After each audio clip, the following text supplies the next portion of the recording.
हमारे जो नेता हैं, आप सबसे मैं अपेक्षा करता हूँ कि हमें प्रधानमंत्री जी का मोदी जिंदाबाद। कोई पास नहीं है यहाँ का, जाइए साथ में।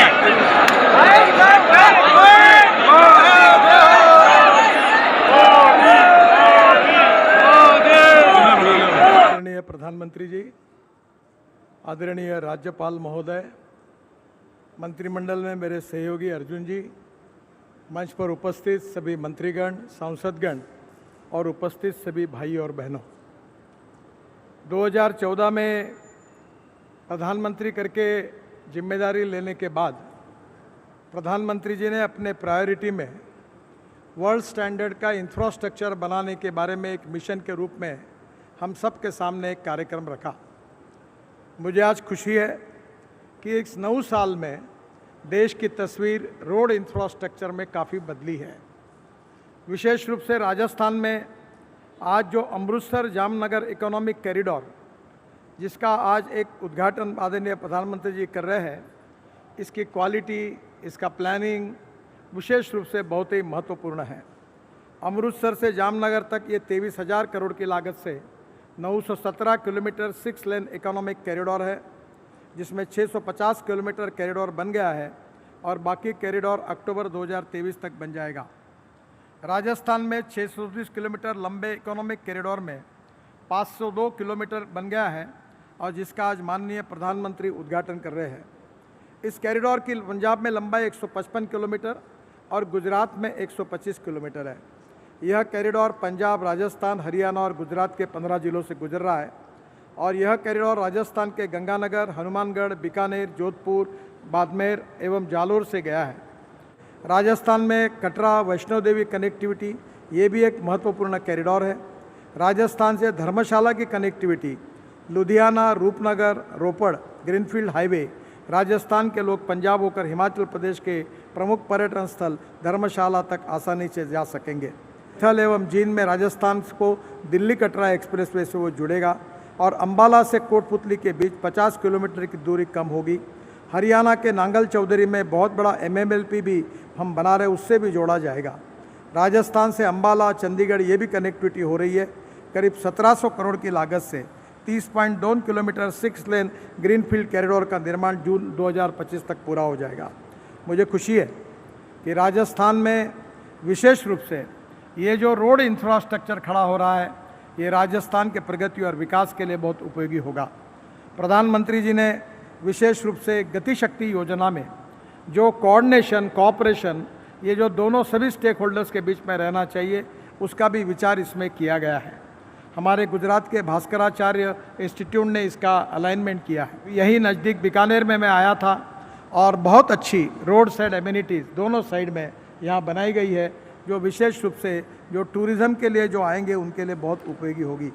मुझे बहुत खुशी है कि आज का ये हाईवे, मैं मानता हूँ कि हिंदुस्तान के इतिहास का एक लैंडमार्क है। इसका कंस्ट्रक्शन, इसकी क्वालिटी, इसकी राइडिंग क्वालिटी, इसके साथ यूज़ की हुई नई टेक्नोलॉजी निश्चित रूप से देश के लिए नहीं, दुनिया के लिए भी आदर्श बन सकती है। इतना अच्छा काम यहाँ हुआ है।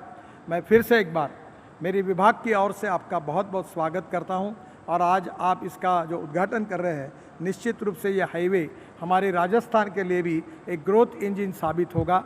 और जो आपका सपना है आत्मनिर्भर भारत का, जिसके कारण इंडस्ट्री डेवलप होगी, ट्रेड बिजनेस डेवलप होंगे, रोजगार आएंगे और गरीबी दूर होंगी, निश्चित रूप से राजस्थान को प्रगति और विकास की ओर ले जाने वाला हाईवे आज आपके द्वारा इसका उद्घाटन हो रहा है। इसकी मुझे बहुत खुशी है। मैं विशेष रूप से आपको बहुत बहुत धन्यवाद देता हूं, आपका अभिनंदन करता हूं और विशेष रूप से इस काम में हमें बहुत कठिनाई, आज भी कार्यक्रम में भी कठिनाई आई है, फिर भी रात दिन मेहनत करके पेंडोल भी यहाँ से बहुत बड़ी धुआंधुंध आई जिसके कारण उड़ गया था, फिर भी पूरी कोशिश करके आज का कार्यक्रम यशस्वी करने की कोशिश हमारे डिपार्टमेंट के सभी लोगों ने की है। मुझे लगता है कि आपका आज आना और आपका उद्घाटन करना, ये आगे भविष्य में निश्चित रूप से हम सबके ध्यान में रहेगा। बहुत बहुत धन्यवाद। नमस्कार। मंच पर उपस्थित राजस्थान के राज्यपाल श्रीमान कलराज मिश्र जी, केंद्रीय मंत्री श्री नितिन गडकरी जी, अर्जुन मेघवाल जी, गजेंद्र शेखावत जी, कैलाश चौधरी जी, संसद में मेरे साथीगण, विधायकगण और राजस्थान के मेरे प्यारे भाई और बहनों, वीरों की धरती राजस्थान को मेरा कोटि कोटि नमन। ये धरती बार बार जो विकास से समर्पित लोग हैं उनकी प्रतीक्षा करती है, बुलावा भी भेजती है। और मैं देश की ओर से विकास की नई नई सौगात इस वीर धरा को उसके चरणों में समर्पित करने के लिए निरंतर प्रयास करता हूं। आज यहां बीकानेर और राजस्थान के लिए 24,000 करोड़ रुपए की विकास परियोजनाओं का लोकार्पण हुआ है। राजस्थान को कुछ ही महीने के भीतर में दो आधुनिक 6 लेन एक्सप्रेसवे मिले हैं। फरवरी महीने में मैंने दिल्ली मुंबई एक्सप्रेस कॉरिडोर की उसके दिल्ली दौसा लालसोट सेक्शन का लोकार्पण किया था। और आज यहां अमृतसर जामनगर एक्सप्रेसवे के 500 किलोमीटर सेक्शन को देश को समर्पित करने का सौभाग्य मिल रहा है। यानी एक तरह से एक्सप्रेसवे के मामले में राजस्थान ने डबल सेंचुरी मार दी है। साथियों, आज रिन्यूएबल एनर्जी की दिशा में राजस्थान को आगे ले जाने के लिए ग्रीन एनर्जी कॉरिडोर का भी लोकार्पण हुआ है। बीकानेर में ईएसआईसी अस्पताल का काम भी पूरा हो गया है। मैं इन सभी विकास कार्यों के लिए बीकानेर और राजस्थान के लोगों को बहुत बहुत बधाई देता हूं। साथियों, कोई भी राज्य विकास की दौड़ में आगे तब निकलता है जब उसके सामर्थ्य की, उसकी संभावनाओं की सही पहचान की जाए।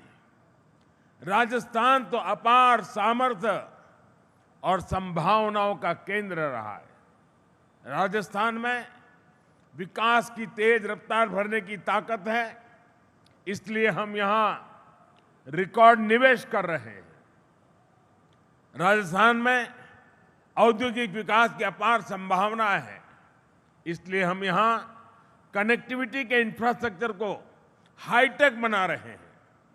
तेज रफ्तार एक्सप्रेसवे और रेलवे से पूरे राजस्थान में पर्यटन से जुड़े अवसरों का भी विस्तार होगा।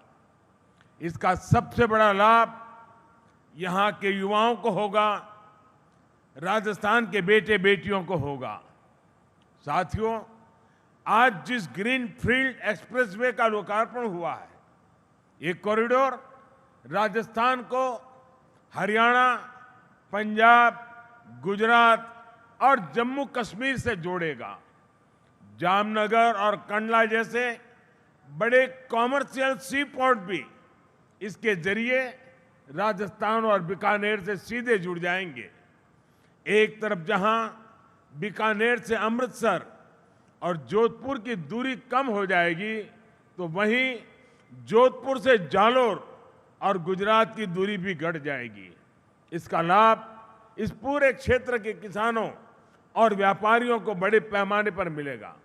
यानी एक तरह से ये एक्सप्रेसवे पूरे पश्चिमी भारत को, उसके औद्योगिक गतिविधियों को नई ताकत देगा। खासकर देश की ऑयल फील्ड रिफाइनरीज के जरिए जुड़ेगी, सप्लाई चेन्स मजबूत होगी और देश को एक आर्थिक रफ्तार मिलेगी। साथियों, आज यहां बीकानेर रतनगढ़ रेल लाइन के दोहरीकरण का काम भी प्रारंभ हुआ है। हमने राजस्थान में रेलवे के विकास को भी अपनी प्राथमिकता में रखा है। 2004 से 2014 के बीच राजस्थान को रेलवे के लिए हर साल औसतन 1,000 करोड़ रुपए से भी कम मिले थे, जबकि हमारी सरकार ने राजस्थान में रेलवे के विकास के लिए हर साल औसतन करीब 10,000 करोड़ रुपए दिए हैं। आज यहां तेज रफ्तार से नई रेल लाइनें बिछ रही हैं, रेलवे ट्रैक्स का तेजी से विद्युतीकरण हो रहा है। साथियों, इंफ्रास्ट्रक्चर के इस विकास का सबसे ज्यादा फायदा छोटे व्यापारियों और कुटीर उद्योगों को मिलता है। बीकानेर तो अचार, पापड़, नमकीन और ऐसे तमाम उत्पादों के लिए पूरे देश में प्रसिद्ध है। कनेक्टिविटी और अच्छी होगी तो यहाँ के कुटीर उद्योग कम लागत में अपना माल देश के कोने कोने तक पहुंचा पाएंगे। देशवासियों को भी बीकानेर के स्वादिष्ट उत्पादों का आनंद ज्यादा आसानी से मिल पाएगा। साथियों, बीते 9 वर्षों में हमने राजस्थान के विकास के लिए हर संभव प्रयास किया है। जो बॉर्डर इलाके दशकों से विकास से वंचित थे, उनके डेवलपमेंट के लिए हमने वाइब्रेंट विलेज योजना शुरू की है। हमने सीमांत गांवों को देश का पहला गांव घोषित किया है। इससे इन क्षेत्रों में विकास हो रहा है। देश के लोगों को भी सीमांत क्षेत्रों में जाने की दिलचस्पी बढ़ रही है। इससे बॉर्डर पर बसे क्षेत्रों में भी विकास की नई ऊर्जा पहुंची है। साथियों, हमारे राजस्थान को सालासर बालाजी और करणी माता ने इतना कुछ दिया है, इसलिए तो विकास के मामले में भी सबसे ऊपर होना चाहिए। आज भारत सरकार इसी भावना के साथ लगातार विकास के कामों को बल दे रही है, पूरी ताकत झोंक रही है। मुझे विश्वास है हम सब साथ मिलकर राजस्थान के विकास को और भी तेज गति से आगे बढ़ाएंगे। मैं फिर एक बार आप सबको बहुत बहुत शुभकामनाएं देता हूं। बहुत बहुत धन्यवाद।